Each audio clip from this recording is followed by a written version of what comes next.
welcome back. I'm going to do a pixel art critique on Aero's work. He's from the Czech Republic. I'm from Slovakia. They used to be the same country when I was born, but that's more info than you need. I'm one of the developers working on Dwerve. It's a tower defense dungeon crawler RPG. You can wishlist it on Steam now, and there's a free demo as well. There's a lot I like about this, but there's also a lot that we can improve. I'm kind of just gonna jump around the artwork and show you a few little things. So I think that we could make this grass look a little bit better. I like the colors and I like how you added a shadow. However, I do think that even though, you know, grass blades aren't necessarily, for example, this big, I think it's worth it to kind of just draw some of the grass blades here and there.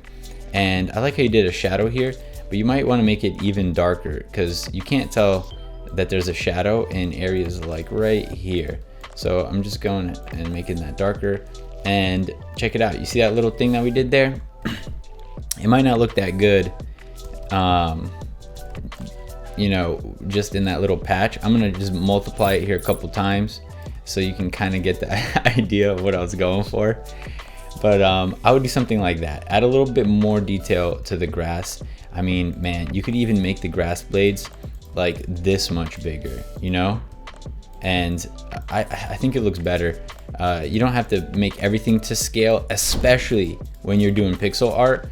Everything's not gonna be to scale. You have to scale some stuff up like grass blades just in order to portray what it is that you're trying to, you know? Pixel art's pretty hard with the details, so some stuff needs to get enlarged to show the detail.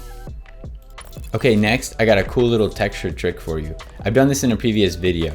So drag out a line and then skip a pixel and draw a dot. Kind of something like a little bit like this. And what this will do is it'll make it look like there's sort of like a rough texture. It'll make it look like there's details. And check it out. If you did something like that all around here, I think it makes it look a little bit more like rock.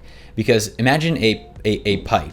You would have, you know, something along the lines of this, like perfectly straight lines. And even though these are a little bit, you know, a little bit jagged, I think you want to add even more texture. You want to add these crevices. I love that word. You want to add these crevices in your stones.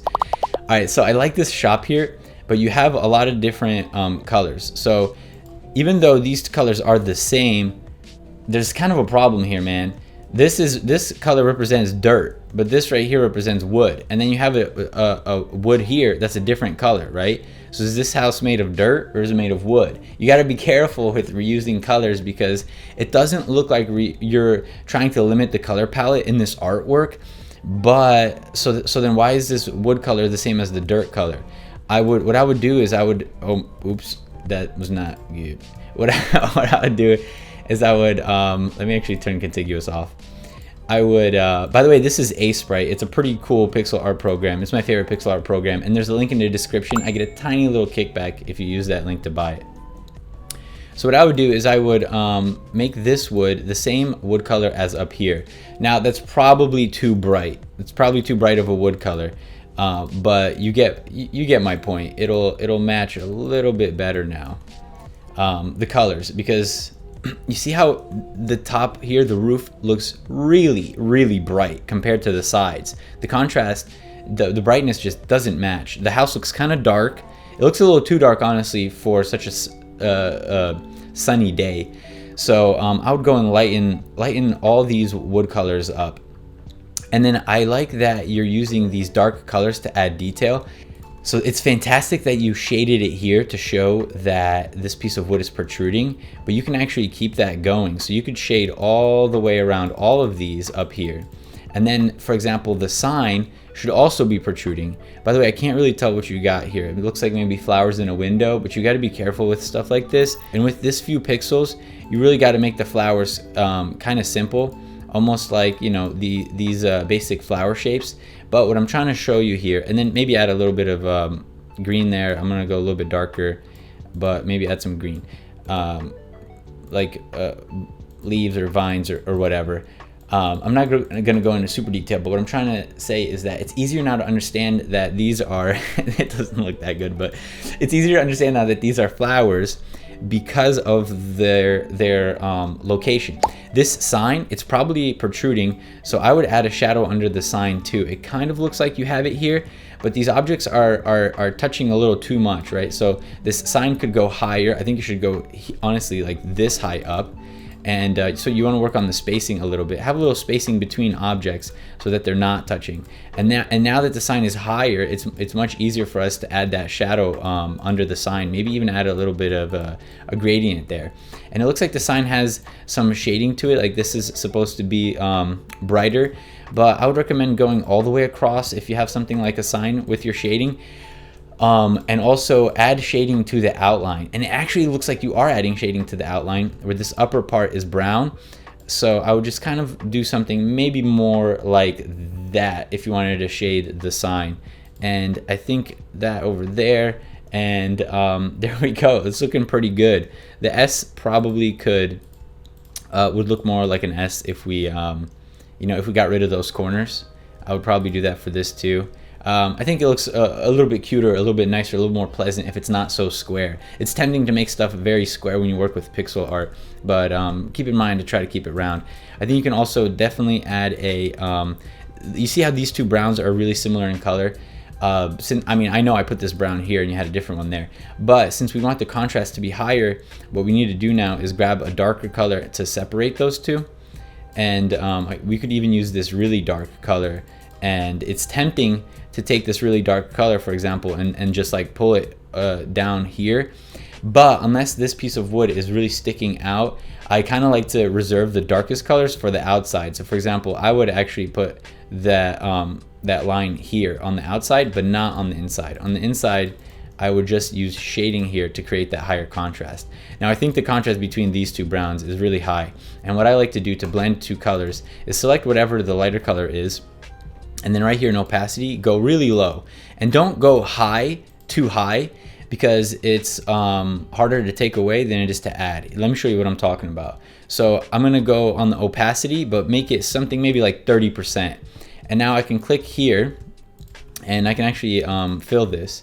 And what you can do is, since this still has, let me show you, actually, I messed that up. But since this has an opacity, what you can do is, if you don't like how bright that is, you can just, you can click again and it'll keep increasing the brightness. You see that? So it's easier to work your way up and make it brighter and brighter and brighter.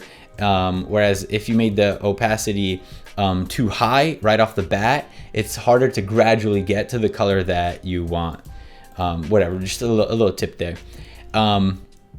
There's a lot more we could do here. I'm really tempted to show you some tips about the door, but I do have a house tutorial, and check out how I did the door on that house tutorial. I did some cool tricks to make it look like it has a little bit more dimension. For example, you can add a shadow down here under the house, or even, for example, if the grass goes in a little bit like that, it looks like there's a little indent there for the door, but I don't think there would be grass in front of the door. So of course, we would probably want a path like that in front of the door.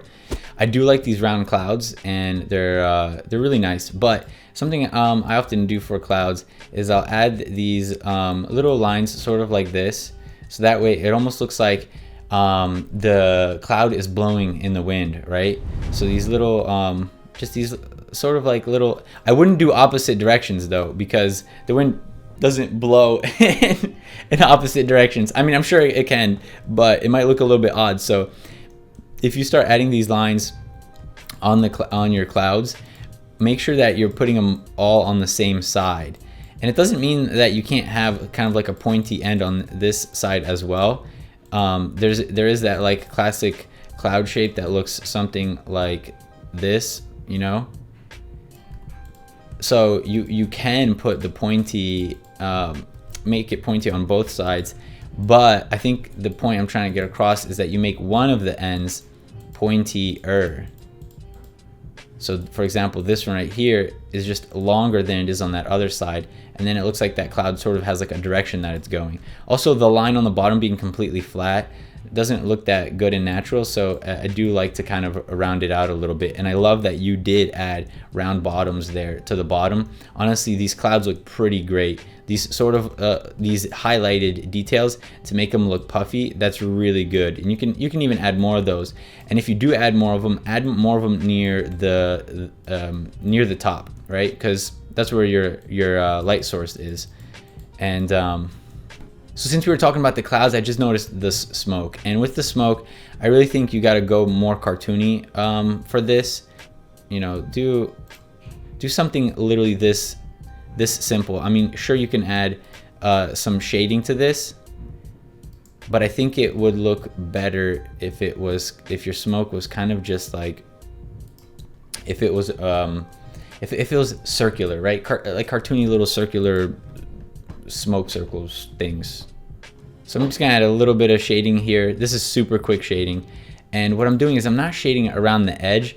I'm kind of just putting a little like highlight into the smoke, you know? Whenever I'm gonna draw something in Pixlr, I like to look at two references, the real thing and then a cartoon version of it. I might not upload for a while, but please be patient with me. Dwerve is in crunch time and I gotta keep my main thing. I love making videos for you guys, and when I come back, I'm gonna come back strong and we're gonna break through that 100,000 subscribers this year. It's gonna be great, but hang in there. I gotta make sure Dwerve is done right, you know? I can't drop the ball and miss my chance to chase the indie dream right now. I'll see you guys next time. Devlife.